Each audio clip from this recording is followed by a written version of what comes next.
we're working here with the developmental issue. Brooke has a need for development on one side, but she also has an overdevelopment on the other side. And so currently we are actually, we've already driven down the areas that are overcompensating for the lack of development on the other side. So we drove it down with the laser, which is brand new technology. We've never been able to do that before. We were always stepping up the frequency, but now we know the frequencies will actually dial it down. And we know the areas that when you're in different phases of development, what areas are getting developed. And if they don't develop like they're supposed to, then the other side begins to compensate, which creates overdevelopment of areas, which creates its own issues, and the side that's not developing creates issues because it can't work together and it can't keep the one at bay. It's like if you had two trumpet players. You have a trumpet player on one side and a trumpet player on another, and if the trumpet player plays, the other one stops, and if the trumpet player on the other side plays, the other one stops. And so in that, because the one side either doesn't have a trumpet or has a very weak trumpet, its inhibition or to tell it to be quiet and shut up is nearly useless. And so we're trying to develop the area of the trumpet that's not developing like it should, and we're trying to downplay or back off the side that's overdeveloped so that we can get an even distribution. Well, that's not the end of all of this. We got to get them to function together and do functions that create behaviors, because that's ultimately what the brain does, and that's what I do as a functional neurologist.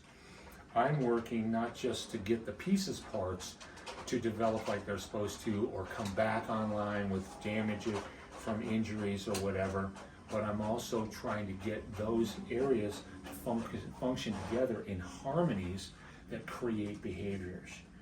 And right now we're on Brodmann's area 6, so what we're going to do is we're going to have you, Brooke, do a finger tap just on the right, because this is one of the things that does refined movement. Brodmann's area 6 also does stabilization of movement, also context of movement, and that. And so we can stimulate that area on the opposite side, Brodmann's area 6, which is being lasered, so that we get an even greater drive acceleration within those cells before we even start to work with them today. Brooke, can you feel the laser on your head? Does it feel tingly or do you feel nothing? Nothing. Now we're working in the temporal lobe on the left. We're increasing the frequency of Brodmann's area 20, 21, and 22, which have to do with the sense of smell and integration of the effects of smell and taste and some hearing in it. And so we're increasing those frequencies so that they can grow better and faster, especially while we're pushing it. It increases the metabolic activity of these cells, and therefore they can learn and grow faster, and that's why we do it.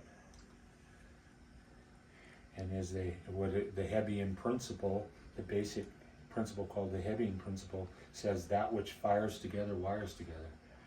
And so we're increasing its ability to fire so that when we ask it to do behaviors, it wires more easily and creates a much more what we call robust connectivity.